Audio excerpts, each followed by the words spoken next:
Hello दोस्तों, स्वागत है हमारे संगीत फील्ड 2 चैनल में। तो आइए, मैं राइटर अमीर बेदर्दी और फिर से लेकर आया हूँ एक बार बहुत ही शानदार साइड सॉन्ग जो आप लोगों को काफ़ी पसंद आने वाला है। तो अगर आप लोग हमारे चैनल पर नए हैं तो हमारे चैनल को सब्सक्राइब कीजिए, शेयर कीजिए और लाइक कीजिए। आइए, ट्रैक है काल लिखल किस्मतिया में, जिसको गाया है दीपक दीवाना ने। उसी ट्रैक पे सॉन्ग लिखा हुआ है। तो आइए, आप सबको हम मुखरा गाकर सुना रहे हैं। तो मुखरा है, लागता दिलवा तू लगवलू औरी से, लागता दिलवा तू लगवलू औरी से, फोन ना करेलू सनम हो जनौरी से, लागता दिलवा तू लगवलू औरी से, लागता दिलवा तू लगवलू औरी से। आइए, पहला अंतरा। अरे माटी में मिलवलू सारा सपने हो, आ धोखा देले बारू बन के अपने हो। अरे माटी में मिलवलू सारा सपने हो, आ धोखा देले बारू बन के अपने हो।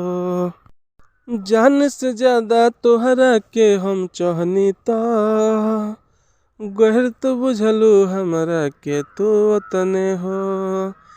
लागल खबरिया बा हमके फरौरी से, लागता दिलवा तू लगवलू औरी से, लागता दिलवा तू लगवलू औरी से, फोन ना करेलू सनम हो जनौरी से। आइए, दूसरा अंतरा। अरे आके दे जा हमरा के दिलासा हो, प्यार के तोहरा कोई सुनबा परिभाषा हो। अरे आके दे जा हमरा के दिलासा हो, प्यार के तोहरा कोई सुनबा परिभाषा हो। आज ले हमरा के तो ना समझ आई, ऐसन भइल रहे हमके नशा हो।